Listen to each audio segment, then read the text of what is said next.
গাছের গঠন দেখলে মনে হবে এখনো ফল ধরার উপযোগী হয়নি, কিন্তু গোড়া থেকে আগা পর্যন্ত থোকায় থোকায় ঝুলছে বিভিন্ন আকৃতির কাঁঠাল।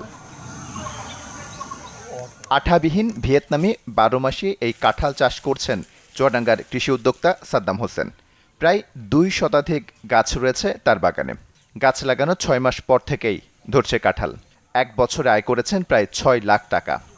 আমার ভিয়েতনামে 100 বাগানকে ছিল, তার মাধ্যমে আমি সায়ন এনে গ্রাফটিং করে আমি এখানে প্রায় আমার 600 গাছ আমি লাগিয়েছি। প্রথম বছর আমি লাগিয়েছিলাম 100, আর 100 গাছ থেকে আমি ব্যবসায়িক যদি হিসেব করি তাহলে ওখান থেকে আমি 5 থেকে 6 লক্ষ টাকা আমি এখানে ইনকাম করতে সক্ষম হই। 12 মাসে এই কাঁঠালের চাষ ও পরিচর্যা পদ্ধতি সহজ বলে জানান বাগানের শ্রমিকরা।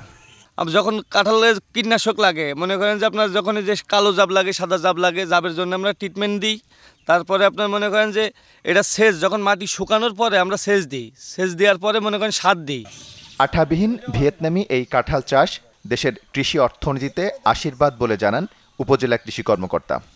যদি আমরা এরকম 12 মাসে কাঁঠাল যদি আমরা সম্প্রসারণ করতে পারি, সেক্ষেত্রে হবে কি আমরা 12 মাস আমাদের জাতীয় ফলটা পাবো, এবং সেই ক্ষেত্রে আমরা এই উচ্চমূল্যের একটা ফল পাবো, আমাদের ফলের চাহিদা মিটবে এবং আমার কৃষকরা লাভবান হবে।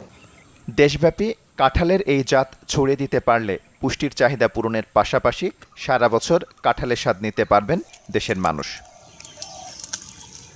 Desk report, channel 24।